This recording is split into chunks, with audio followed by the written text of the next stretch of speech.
Donc on va commencer par voir quelques formules de base. Donc en utilisant ce tableau, donc il s'agira de le compléter hein, dans le petit exercice à la fin. Là, ça sera d'aller compléter ces cases colorées, les bleus et puis les rosés. Donc sur cette partie gauche ici, on vous a affiché les formules telles qu'elles doivent être tapées dans la cellule. Alors vous voyez qu'on a mis des guillemets, là c'est pour qu'on puisse lire la formule, donc vous ne tenez pas compte des guillemets quand vous les tapez, bien entendu. Vous verrez que les guillemets peuvent avoir une importance dans les formules, mais pas ici.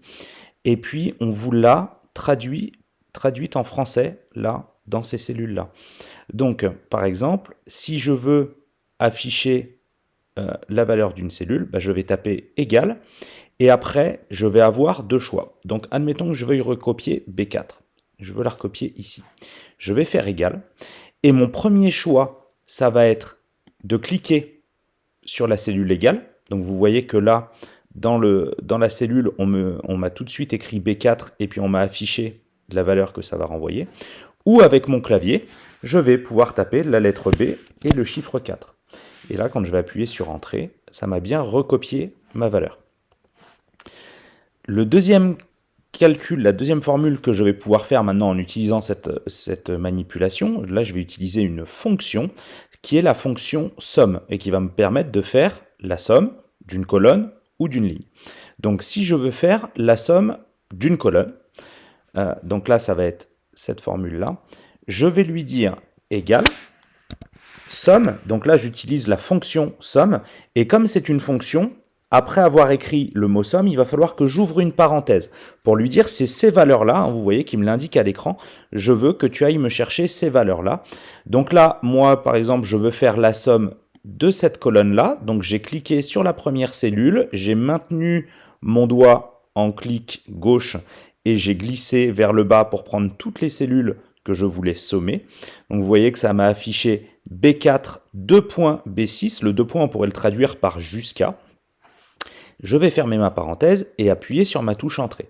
Sur le même principe que tout à l'heure, j'aurais très bien pu taper égal somme, parenthèse, B4, 2.B6.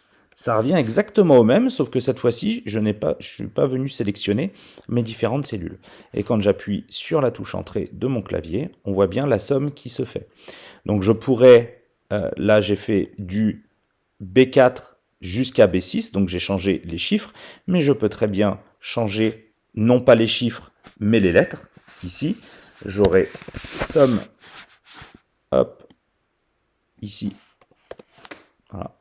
Et je peux dire aussi, dans la diagonale, je veux sommer la diagonale, et c'est là où on va utiliser la deuxième formule avec les points-virgules, égale somme, parenthèse, je veux B, et C, et D. Et vous voyez que cette fois-ci, au lieu de mettre 2 points, il a mis des points-virgules pour dire qu'il voulait prendre chacun des éléments. Là, tout simplement, pourquoi il a mis des points-virgules? Parce que on change à la fois les lettres et les chiffres. Alors que tout à l'heure, souvenez-vous, on ne changeait soit que les chiffres, soit que les lettres.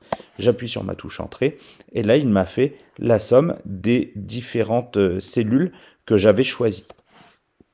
Je pourrais également remplir les cases rosées, mais cette fois-ci en faisant une moyenne. Donc là, tout à l'heure, on avait tapé égal somme parenthèse B4 de point B6.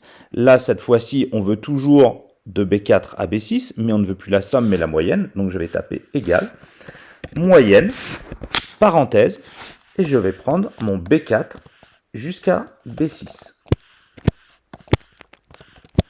Je ferme ma parenthèse, et là j'ai bien la moyenne de mes valeurs qui s'est faite. Sur le même principe que la fonction somme, vous pouvez changer les chiffres, les lettres ou les deux. Ça c'est à vous de voir. Je vais pouvoir également utiliser une autre fonction, alors qui est intéressante quand on fait un affichage pour les élèves, c'est que des fois le virgule 1 ici, il n'a pas de sens. Alors si c'est juste pour de l'affichage, je peux aller changer directement le format de ma cellule, donc format nombre. Je vais choisir nombre et je vais enlever tout simplement des zéros. Donc là, ici, dans mon format numérique pas personnalisé, dans mon format numérique, je vais y arriver, ici, je vais pouvoir aller supprimer dans l'affichage le nombre de zéros après la virgule. Donc j'ai un petit raccourci qui est juste là, regardez, soit j'ajoute un chiffre après la virgule, soit, hop, je me mets sur la bonne cellule, soit j'ajoute un chiffre après la virgule, soit j'enlève des chiffres. Donc là, c'est juste pour l'affichage. Mais pour le calcul, il me prendra bien le 10,1. Hein, par exemple, ici, je vais mettre un calcul. Tac, plus 1. Là, il m'a mis l'arrondi, mais regardez, si je remets, il m'a bien pris le virgule 1 en compte. Maintenant, je peux dire, je veux tout le temps, même pour mes calculs, avoir l'arrondi. Donc, dans ces cas-là, je vais lui dire égal, arrondi. Je vais choisir la cellule, donc par exemple ici B7, et je vais choisir le nombre de chiffres que je veux après la virgule. Si j'en veux 1, bah, il va me garder le 30,3. Si maintenant j'en mets 0, il me garde que le 30. Et cette fois-ci, si je fais un calcul, vous allez voir que même en rajoutant des zéros, j'ai bien le virgule 0 derrière. Je n'ai plus le virgule 1. Donc la fonction arrondi, je vais l'utiliser non pas pour un affichage, mais si je veux avoir des calculs qui, eux, sont arrondis.